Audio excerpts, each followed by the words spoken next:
జయశంకర్ భూపాలపల్లి జిల్లా నవాబుపేటలో ఓ కాంగ్రెస్ సీనియర్ నాయకుడి అండదండలతో ఇసుక దందా దర్జాగా సాగుతోంది.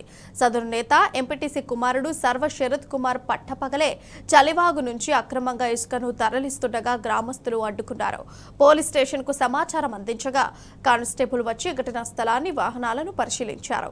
రాత్రి పగలనక శరత్ కుమార్ యథేచ్ఛగా ఇసుక రవాణా చేస్తున్నా పోలీసులు చర్యలు తీసుకోవడం లేదని స్థానికులు చెబుతున్నారు. ఈ ఇసుక దందాను అడ్డుకోకపోతే ఆందోళనలు చేపడతామని హెచ్చరిస్తున్నారు.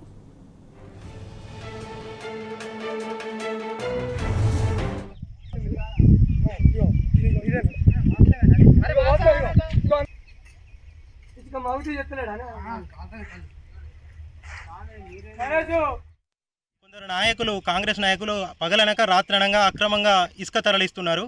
ఈ విషయాన్ని మేము అధికారుల దృష్టికి తీసుకుపోయినాం. ఎంఆర్ఓకు కంప్లైంట్ చేసినాం. కంప్లైంట్ చేసిన వెంటనే వచ్చి డీటీ గారు ఎంఆర్ఓ గారు వచ్చి అక్రమంగా ఇసుక తరలించకుండా కందకం తీసిళ్ళు. అయినా కొందరు కాంగ్రెస్ నాయకులు సర్వశరత్ అనే వ్యక్తి గత 2 రోజుల నుంచి కందకాన్ని కూడిపి మరీ ఇసుక తరలించడం అక్రమంగా తరలిస్తున్నాడు.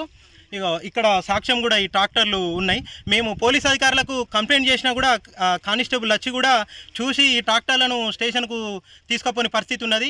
అధికారులు అండదండలతోటి ఈ కొందరు నాయకులు అక్రమంగా ఇసుక తరలించడం మీద మేము డిమాండ్ చేస్తున్నాం ఒకటే ప్రభుత్వాన్ని, ఇకనైనా అధికారులు స్పందించి కళ్ళు తెరిచి ఈ అక్రమ రవాణా అరికట్టాలి వెంటనే, లేకపోతే ధర్నాలు రాస్తారోకోలు చేస్తామని మేము ప్రభుత్వాన్ని డిమాండ్ చేస్తున్నాం.